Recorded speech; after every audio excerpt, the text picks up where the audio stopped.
How's it going, everybody? This is Robert Priel of Cigar Manor. I'm here today with Alex Leghorn of Davidoff Cigars. And a pleasure to have you. Great to be here. I've been looking forward to it ever since we started talking about doing an episode, and couldn't wait to get out to LA to do it.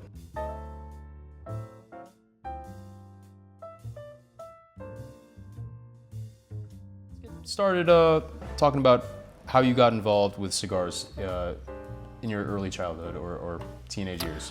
So yeah, it was my teenage years, senior year of high school. I feel like so many of us at some point in time around that age, you're starting to feel like you're a little bit more of an adult and can make those types of decisions. And then you get to high school graduation, and that's a perfect way to celebrate, right? Is when you're having a cigar with your friends. So I did have my first cigar in my senior year of high school.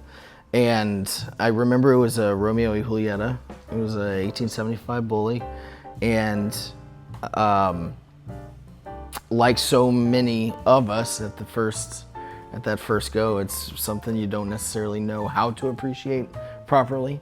And over time, you kind of get a feel for what not only the cigar gives you in terms of the flavor experience itself, but then what it does for you just as a person in terms of growing your social network, being able to meet new people, the business networking that can happen from it, and just a lot of that mental peace and stability it can give you, even if you're not enjoying cigars with your friends. But yeah, it's been a long road, over 20 years for me actually enjoying cigars now. And yeah, everybody starts at the same point. Everybody had their first cigar at one point. Yeah, I was 17. Yeah, so yeah, same. It was 17 for me, but it's one of those things where over time you just grow that appreciation for it, and I fall in love with cigars more and more every day, it seems like. Absolutely. So when did your cigar journey evolve from consumer to industry professional? So April of 2018. So go from senior year of high school, I graduated in 05, and then in April of 18, that was the first time I actually got behind the register. I came from retail, and at that time, early 2018, I was at a different company, different industry altogether, and I wasn't as fulfilled as I thought I was going to be after I had a chance to be promoted a couple times, got into the home office, and yeah, it just really wasn't as satisfying as I was hoping it would have been. And I was already a regular over at Central Cigars and Ruby's Elixir, which is a cigar bar and live music venue in downtown St. Pete, Florida. Yeah. So, and I've lived in the St. Pete area since 2000, so I was very familiar with it. I'd been going there for a couple years by this time, and I noticed at that time they didn't have too much of a social media presence, and I had had some previous experience with social media, and so I actually had pitched to the owner, hey, could you hire me to do your social media? And I'll work only for you, and that's that. He actually, luckily, I think for all of us, said, well, I can't pay you just to do social media, but if you are starting off as a tobacconist, get behind the register, take shifts, then you can do that as an additional duty, the social media part. So that's when I actually started to get on the industry side, was April of 18. And it was about a year after that, the previous general manager had unexpectedly passed away. And actually at that time, because the owner there, he has another business in St. Pete, a high-end champagne whiskey caviar bar. And at the time, I was actually the general manager of that location just a couple blocks away. And when the previous GM over at Central Cigars and Ruby's Elixir had passed away, I actually went back over there, took over as GM, and was there for 3 years. And it just so happened that at that time, that was the only place in St. Petersburg, certainly, and almost all the way in Pinellas County, that you could get Davidoff Cigars. So being only 10, 12 minutes away from the U.S. headquarters of Davidoff, whenever they would go hang out after work, typically they were coming to Central and Ruby's, so they got a chance to see just how I interacted with customers as well as just my passion for the industry. And so I was able to wake up to a text on a Saturday morning saying, hey, would you be interested in this position or know but somebody who is? Lana Fraser, the director of marketing and retail, reached out to me, and so I said yes, but I was only like 4 years into my industry experience. So I really wasn't sure if I was gonna have a shot, maybe 1 or 2 interviews, and that was that. But 1, 2 interviews turned into 3, 4, 6, and 7, and then got the offer letter. So one thing I know about Davidoff is Davidoff is very thorough with a lot of stuff. So it's interesting to hear that you went through so many different interviews just to get. Yeah, I mean, anything worth doing is worth taking your time, right? And which is the ethos of Davidoff, is time. Yes. Time beautifully filled, taking the time to do everything you can to make an absolutely perfect product, to make sure the time that individual is investing in themselves to make sure that that cigar is exactly what they are looking for in that moment. I mean, time is everything. It's the one thing that we all want more of and we can't buy more of, right? So to be able to elevate it as much as we can, you have to take the time to make sure it is as good as it possibly can be. And I'm very lucky, I'm blessed that I find myself here now, a little over 3 years later, in this position with you. And being able to travel everywhere too, I mean. It does not suck. Yeah, yes, it's pretty cool. Yeah. It has its moments, like today. Yeah. Definitely was delayed as per usual. But when it comes down to it, I really enjoy the most fulfilling part of this job for me is the interacting with the consumers, with the people. That's what this industry is. It's the people. Doesn't matter if it's the consumers or the people who are germinating seeds and getting them ready for transplantation out to farms, rollers, packagers, retailers, anywhere in between. It's all about the people. And so being able to fly around the country and down to our factory in the Dominican Republic and spending time with people, all because we're brought together by the great unifier and the great equalizer, the cigar. I'm in a dream job. Absolutely. Should we get to smoking? I would love nothing more. All right, let's do it.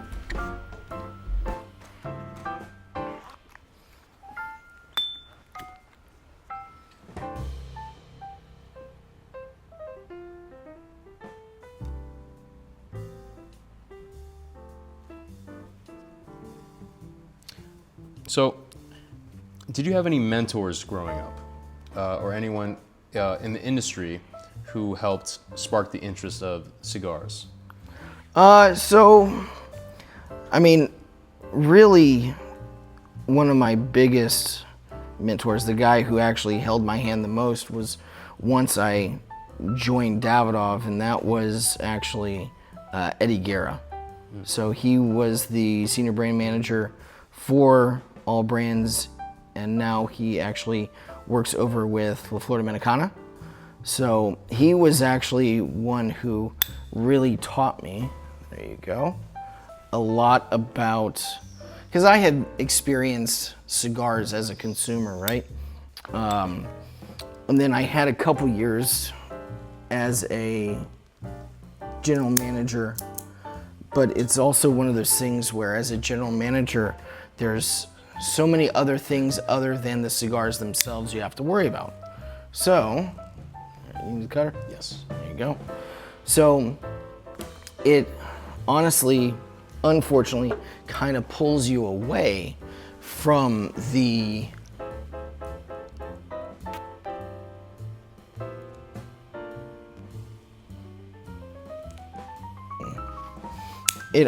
actually kind of pulls you away from the cigars themselves, just because you're focused on payroll or permitting, making sure you have enough glassware, all the extra stuff.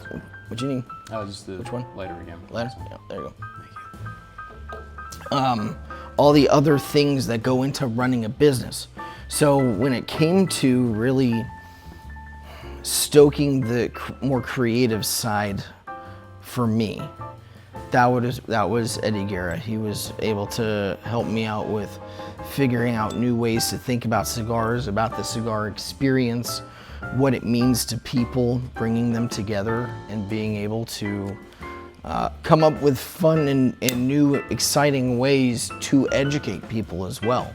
Because with Davidoff in particular, when we do events, when I travel the country, it's not just about the cut and light, it's about the overall experience and what we're bringing to people in that moment, and then how to be able to take the information learned there and give it to them in a package they can take home or present that to their friends. Being able to just change up how we think about that cigar enjoyment from the brand side. Yeah. So he was definitely a huge part of that. But it also is another mentor, I would say, would also be Greg Haddad, the owner of Central Cigars and Ruby's Elixir, because number one, he took the chance on me in the first place, but also being able to learn as much as I did from the retail side also helps me now that I'm with the manufacturer and on the marketing side. It's being able to put those two together, which certainly makes me more well-rounded. So both from the retail sales side of it, as well as the marketing side, I kind of have, I'd say, two mentors that check that box for me. Absolutely. Yeah. So they really helped you kind of understand cigars and the industry and stuff like that? Mm-hmm. Absolutely, yeah. And it's, you, as a consumer, we think we know. Yeah. Right? And then once you pull back the curtain and you get behind the curtain as a manufacturer, you start to learn what actually goes into the cigars, what goes in the efforts that go into planning are Herculean. They are so involved to be able to put this all together and bring that experience to somebody in a retailer. It's incredible. And you have to think about these programs so far out and make sure that you have all of your product, all the swag that's associated with it. Make sure your printing is done for any copy, any booklets that are put together. To be able to juggle all of those different things at the same time and put it all together and then knock it out of the park 6-8 months down the road in the following year, it's amazing what goes into the whole program and then how many people are involved in it. So many people Yeah. involved, yeah. Now, a lot of times something's missing from the industry that needs to be fulfilled. What do you think Davidoff brings to the industry that is very complementary or really benefits the cigar world? Wow, heavy hitter.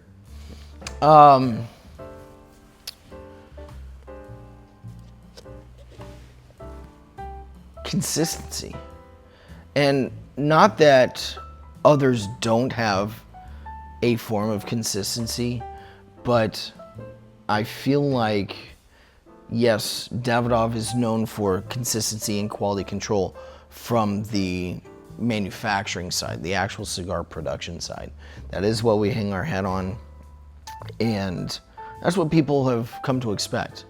And the consumers, the Davidoff fans, or even those who are not quite as familiar with Davidoff, they understand, or they know maybe from others or their tobacconists, whomever, that Davidoff has a certain cachet, and that is quality control and consistency.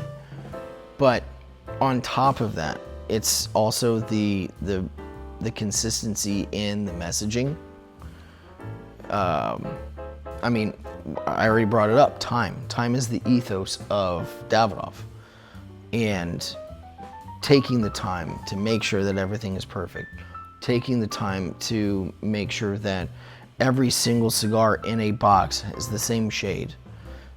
For example, with the Davidoff Nicaragua, the wrapper leaf has 7 acceptable different shades of brown. You have to make sure that every single one of those cigars is the same shade.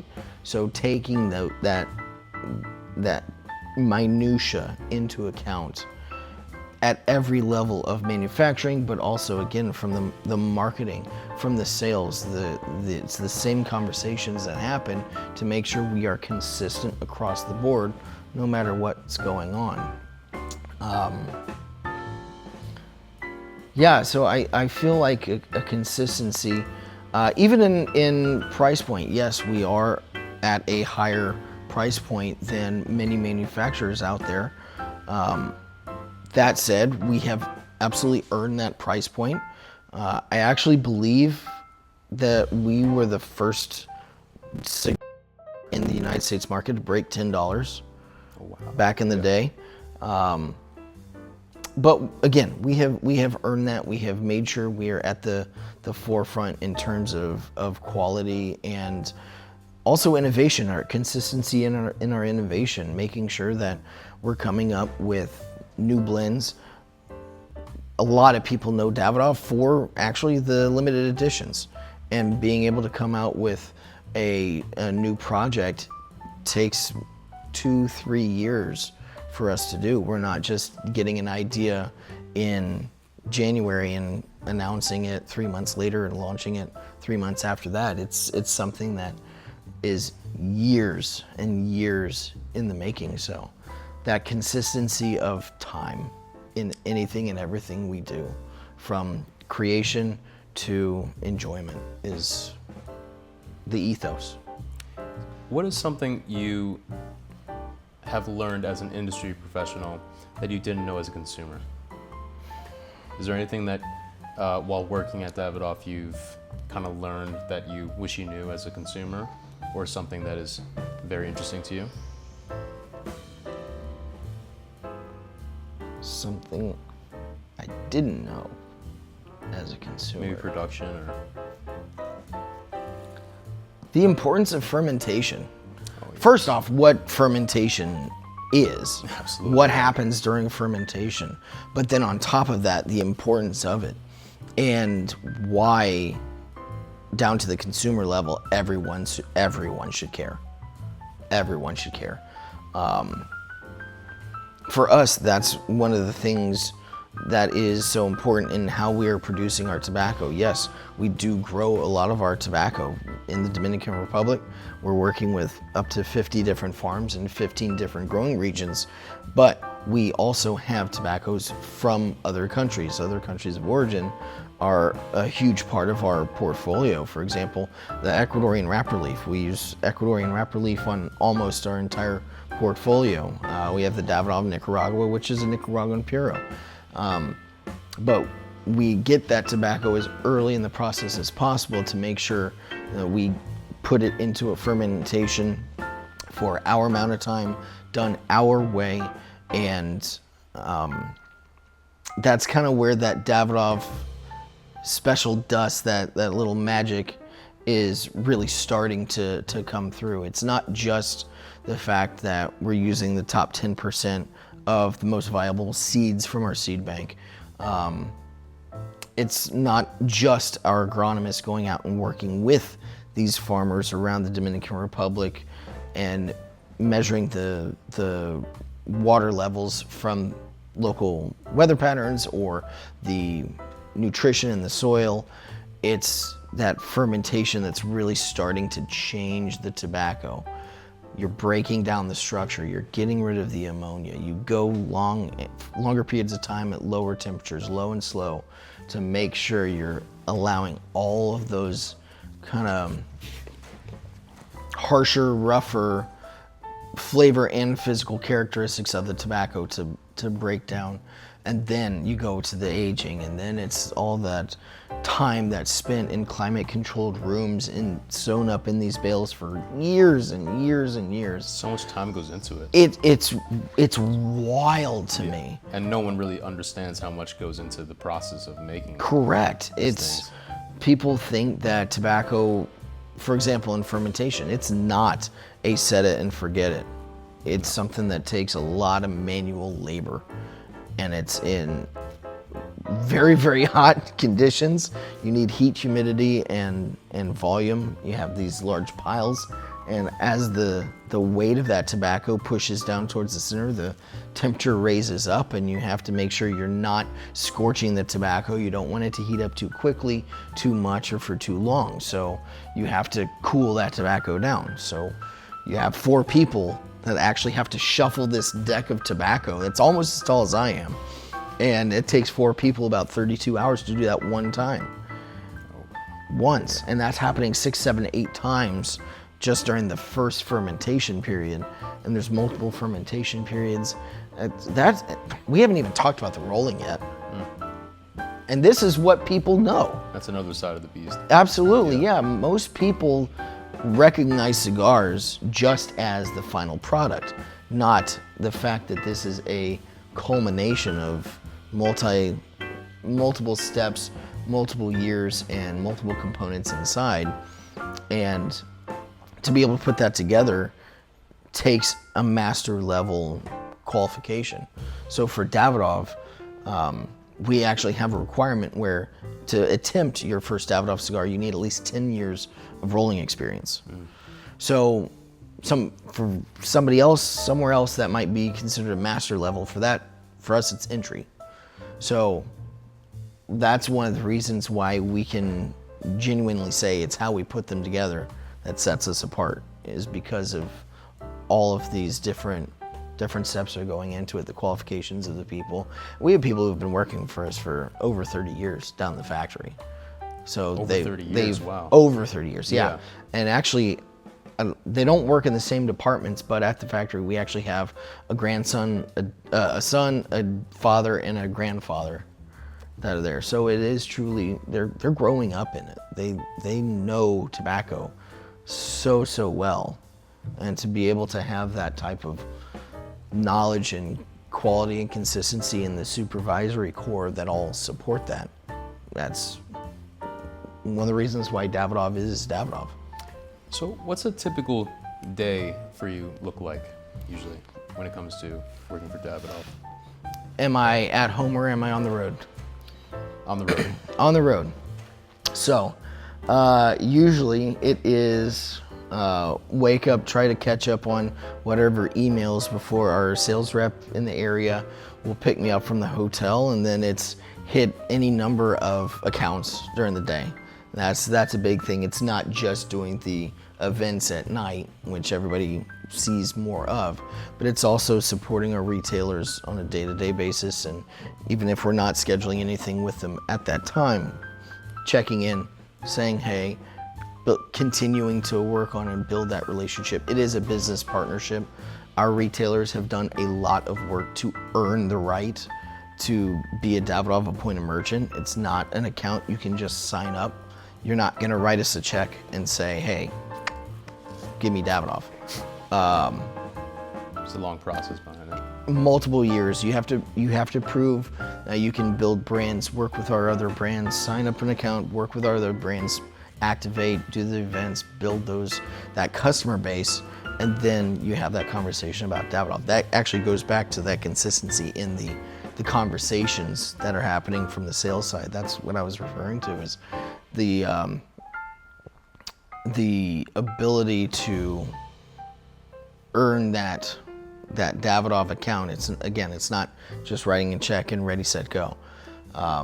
We're very picky about who's able to represent Davidoff and be able to represent the brand, but we also want to make sure we take care of them as well as we possibly can. We started in 1911 as a single store retailer. So that has to be at the forefront of our mentality, is retailer first. And so to be able to meet with those retailers learn about them, learn about their customer base, see if there's anything that I can do to help that out. And then after we meet with multiple accounts during the day, then it's activation time and we go do whichever event we happen to be doing. So that's usually a 1-day snapshot for me. So. And the same goes for at home? So at home, it's a little bit different. So I do go into the office. And again, that's where a lot of that planning, that painstaking planning going into the programs for the following year really happens. So go into the office, we have everybody sitting in kind of an open bullpen area. So it's very collaborative environment. And then a lot of us will also sit in our smoking lounge at the office. So it's really just like in a retailer, cigars bring us together and opens up that conversation. Same thing at work too. We're all sitting around, we're looking at the TV, we have spreadsheets and numbers and plans and graphics up there, and we're all working together on what's coming up next. What's your favorite part of representing the company across the country?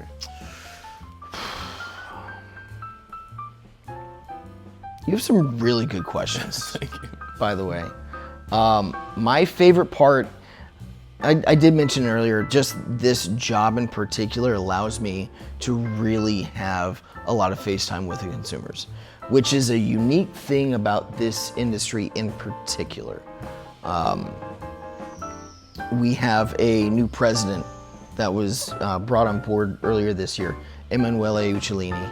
He came over from Lavazza Coffee, and one of the things he mentioned he found very unique about the cigar industry, since he's from outside.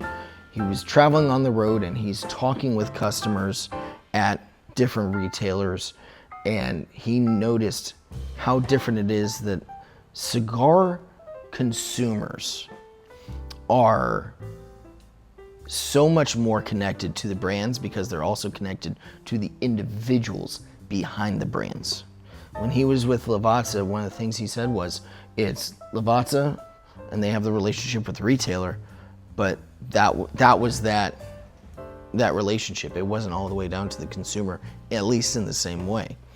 So I get to be on the forefront of that. I'm on the front lines of that every single time I travel. So that's got to be the best part of this job. That's incredible. And I would say a very, very close second is being smoked Davidoff all day. Yeah, I can imagine. That's definitely one of the best. Yeah. So, I mean, that's very interesting. Going back to the process of the fermentation and stuff like that, I mean, it's really interesting how incredibly just in depth a lot of stuff is when it comes to, like, you know, what it takes to make one cigar. I mean, a lot of times I've heard people say it takes hundreds of hands to make just one, you know, where it goes from person to person. So have you been fully involved in a lot of the production side of it, or is it mostly just going into retail stores and stuff like that? I have visited, I do actually go down to the factory definitely once a year. So I've been lucky enough to go about twice a year on average in the last 3 years. I really, really enjoy going down there. Yeah. It's amazing to see, and the more often I go, the more frequently I go, I see a lot more familiar faces. I get to interact with a lot more of that side of the company and continue to build those relationships. But it is, again, every time I go, I've been 6-7 times, and every time I go, I am fascinated. I am taken aback. I just see the sheer volume, and again, you still have the volume, but it's the minutia, it's the details that everybody's working on and paying attention to. You see the fermentation piles, you see them flipping the fermentation piles, the sorting, the endless amount of sorting that happens. Sorting by leaf size, by color. We were the first ones to start sorting by texture. Just the over and over and over. You sort when you come out of curing, you sort when you come out of fermentation, you sort when you come out of aging, you sort when you come out of the second round of fermentation, you sort once it gets delivered to the factory. It's just over and over and over again. Oh yeah, by the way, they're rolled, guess what? Once after they come out of the resting room and they go to packaging, they get sorted. So just every single time you see these processes happening in front of you, it's amazing to me. It's awesome. I have been able, very luckily, when I go down there, I'll be able to put like a little blend together, and so maybe have 20 cigars that are tobaccos that I put together. So that's pretty cool, but it also is just another example of how difficult that job is. As a master blender, Pedro Pablo Perez, he's our Director of Production, Quality Control, and Innovation. And just to be able to come up with new ideas in terms of the different tobaccos that are going together. Are these tobaccos going to play well together? Are they going to harmonize? Are they going to be balanced as a blend? Is the cigar format the right format for that blend?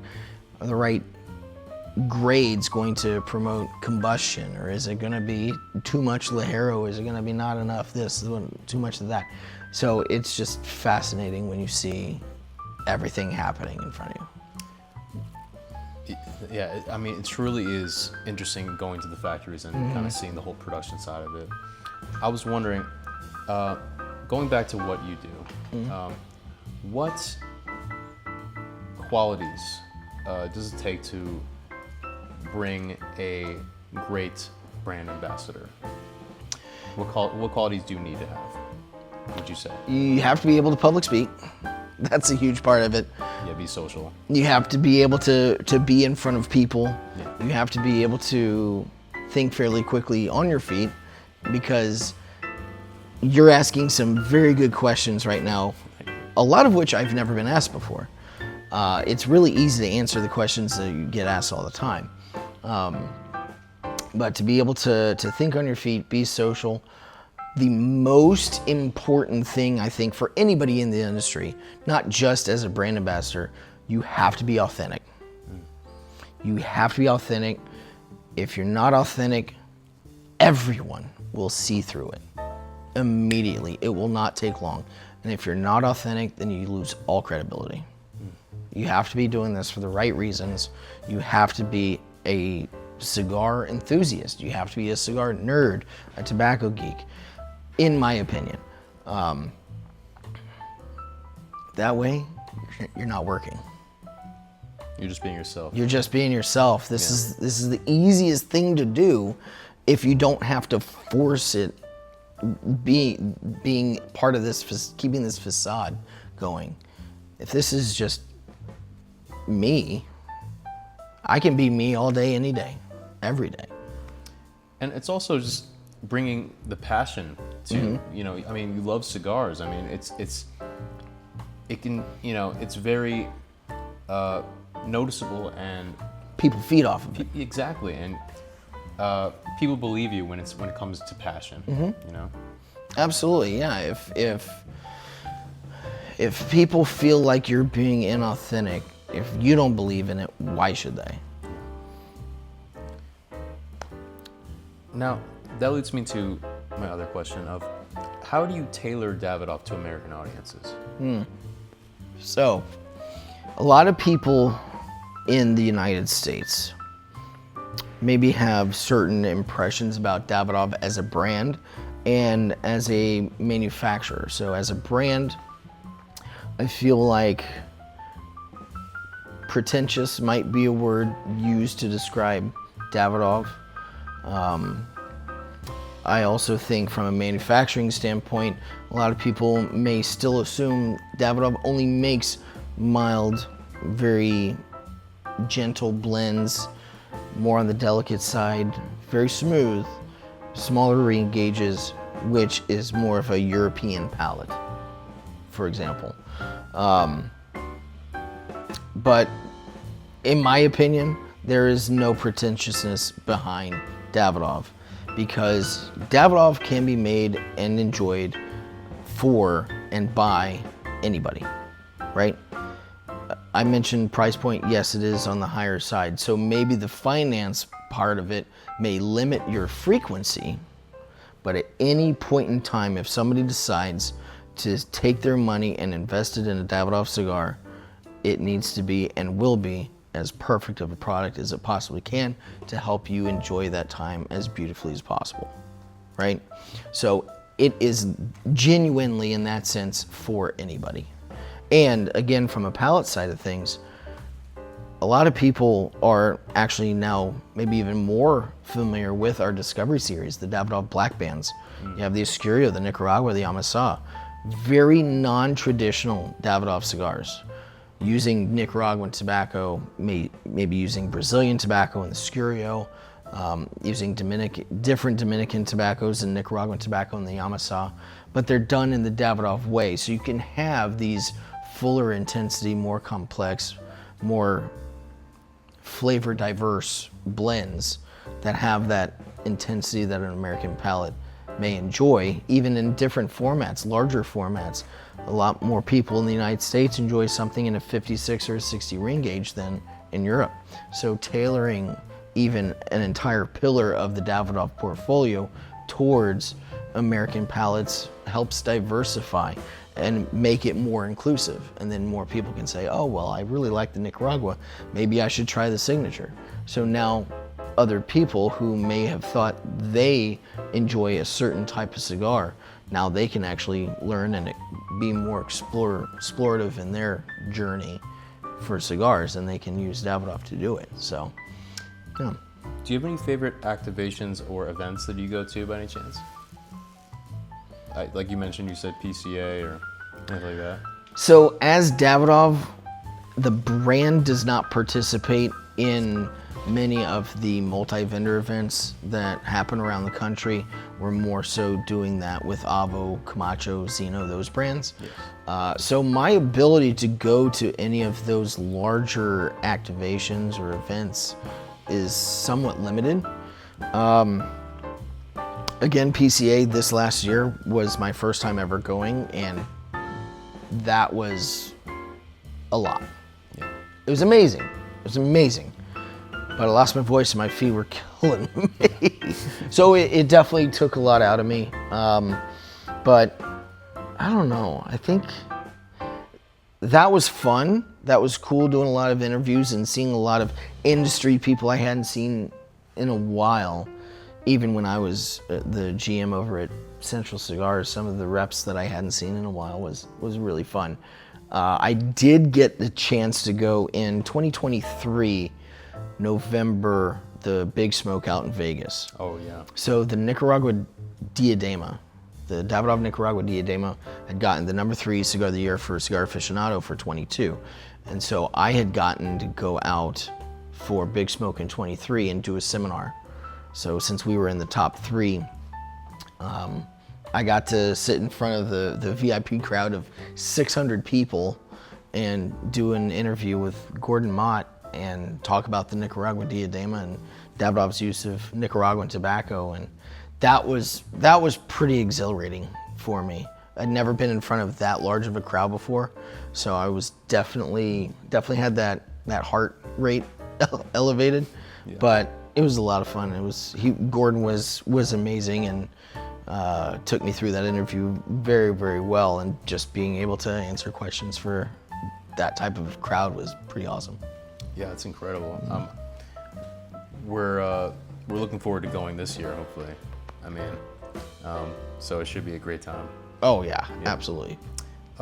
So how would you personally describe Davidoff to someone who's never had part of the brand before? Like, what's a way you would describe it, to someone who is willing to try it? Davidoff is what we aspire to be able to have a cigar that is going to be worth the price point. which I think is a very big part of my job, is to help people understand their value for money when they purchase a Davidoff cigar, right? So you might have people out there who will purchase a Davidoff and it's completely outside of what they normally purchase from a price point standpoint, and that can be a big ask for them, right? Yeah. So to be able to appreciate a cigar like that is something that, again, I hope we can aspire to get to that point, because then it also would help people to appreciate more of any cigar they enjoy, right? Yeah. There are a lot of delicate flavors and nuances with Davidoff. It's not something that's, for the most part, our blends, they're not something that's gonna really kick you in the teeth. It's not gonna be overwhelming. Whatever that flavor is, whatever that experience it's gonna be, it's not gonna be overwhelming. So it takes this level of appreciation that we should all aspire to.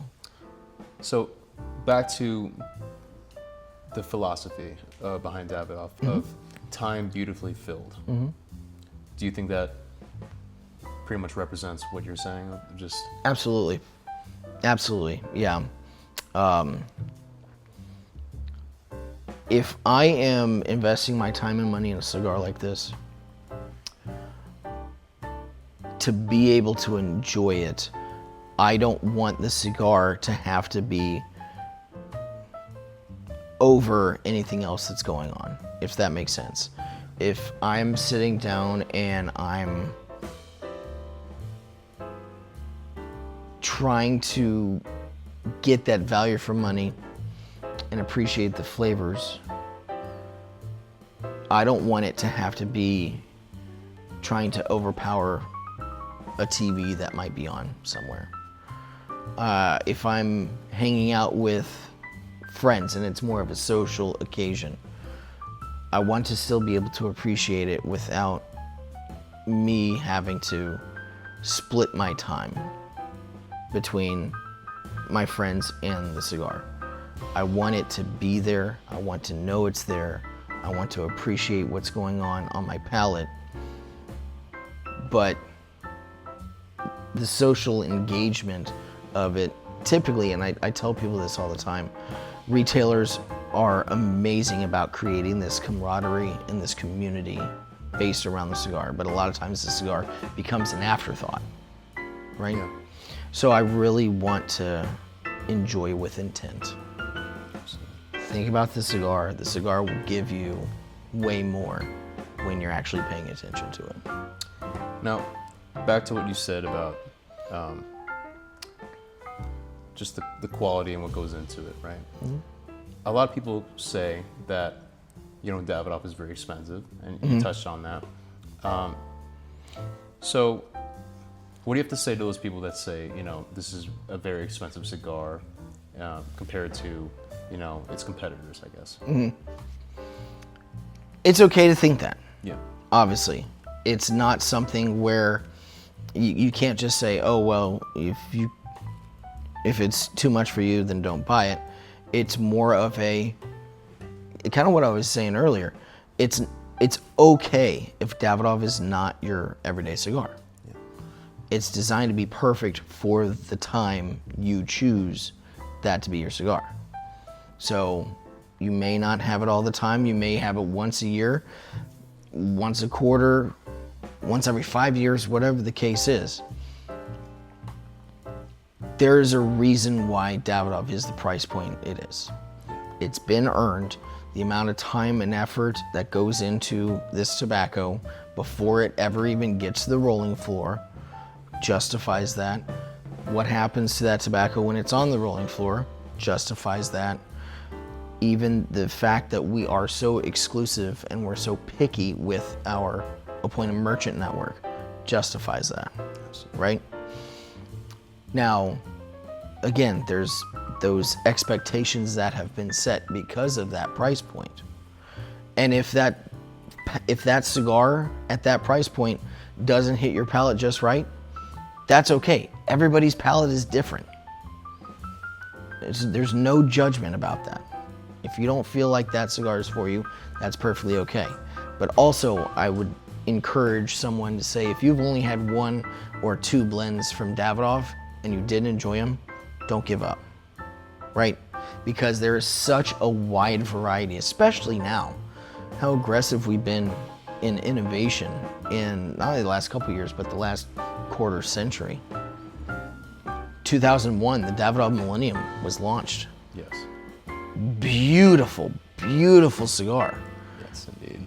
And we already had the signature Grand Cru and Anniversario with that traditional shade tobacco on the outside, and all of a sudden Millennium pops up and it's got this really deep, rich, dark brown wrapper leaf on it. How much has been done since then? A lot. We've come up with a lot of different blends, and they're all great for those who choose to enjoy those and get as much out of them, enjoy with intent. But we have something for everybody. So if you've only had 1 or 2 and you didn't feel like the flavor or the price point was justified, don't give up. What's one cigar hot take about the industry that you think needs to be said? Oh.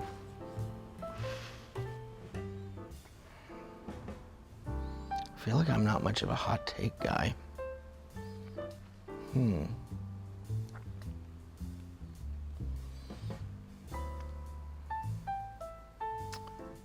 Hot take about the industry.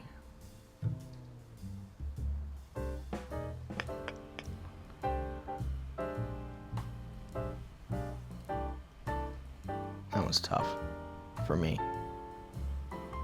Or what's not being said enough about the industry that you think needs to be said?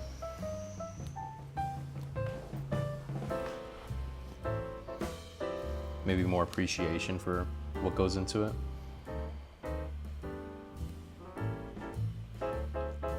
I think, well, appreciation, nothing and nobody is appreciated as much as it should be, right? I think that's I don't know if even battle's the word I would use, but that's a conversation that happens with regularity. I feel like the Davidoff customer base, certainly, and I'm sure the larger overall audience do have an appreciation to some extent, and that is continuing to grow, so I think that's a good thing.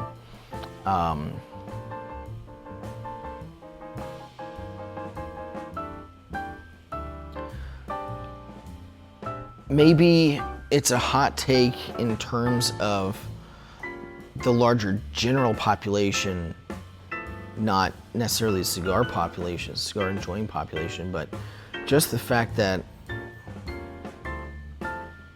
cigars continue to be villainized in the grand scheme of things, and the regulation has been brutal. One thing I will say, one thing I've learned since hosting our retailer trips down to the Dominican Republic with all 3 of our global markets, the US, the Europe, and Asian markets individually, is the regulation in the United States compared to the other markets, we're doing pretty well, actually. And I hope we continue to go that direction. We certainly need the regulation to be lightened up and not wrapped in with cigarettes, non-smoking tobacco, vapes, e-cigs, the like. The other markets have it pretty bad. Yeah. Pretty bad. So, in terms of, I hope that the rest of the population over time will continue to understand that and the regulation dies down.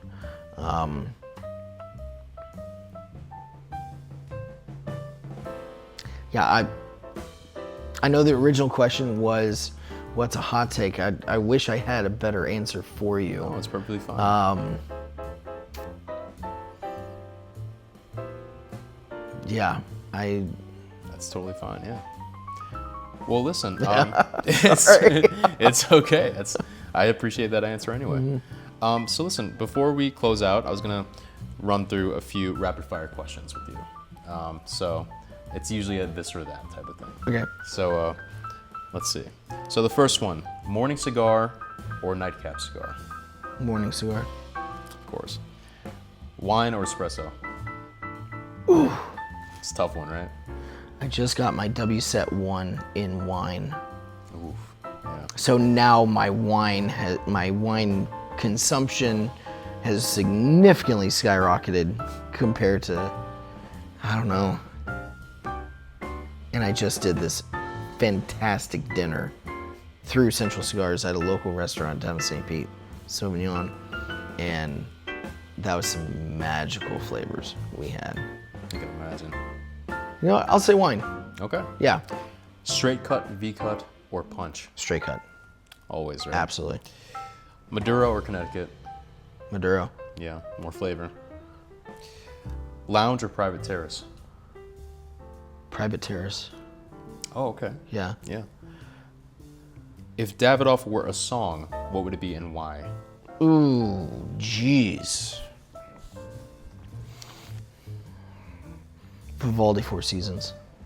Ooh, that's a good one. Yeah, Yeah, that's good. definitely. Yeah. Whenever I hear Four Seasons, it takes me to that mental place of elevation. Yeah. And it has its slower, lower points. It has its crescendos. It has that flow, that back and forth all the way through. I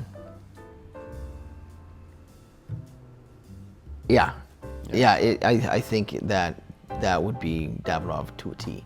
Okay. Yeah. Celebrity we'd love to see smoking at Davidoff. I do know, I believe Madonna smoked this year. At the Met Gala. Yeah. Any particular celebrity?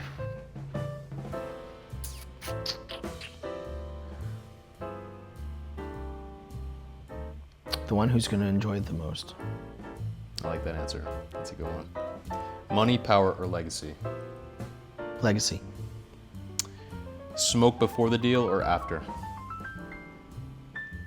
Yes. Yes. I'll take it. I'll take that one.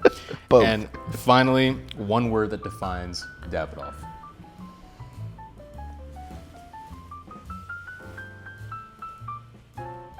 Epicurean. Nice. Yeah.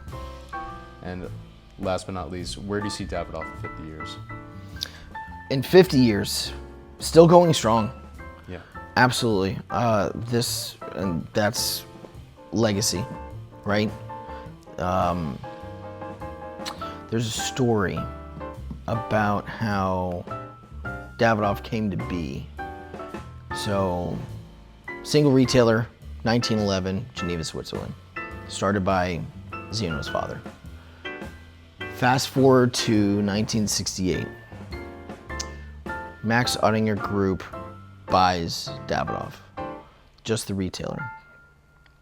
The president, CEO of Max Oettinger Group, Dr. Ernst Schneider, very good friends with Zeno Davidoff. So this is the beginning of Davidoff as now a global brand. This was the start of the globalization. So this is the first time we started to see the white band with Davidoff on a cigar. And then you started to get into accessories and other goods with the Davidoff name. Now, when Davidoff first started to be produced as its own brand in Cuba at the El Laguito factory where Cohiba, for example, was made, Zeno was in negotiations with the Cuban government. He said, I need to have 4 caveats. If this is going to happen, this is what I need. I need to be in charge of the blends. I need to be in charge of the distribution. I need to be in charge of the marketing. And I need to be in charge of the quality control And the Cuban government said yes. Okay, let's party, rock and roll. Fast forward to the late 80s. Zino Davidoff had over 130,000 Cuban-made Davidoffs taken out of the inventory and destroyed.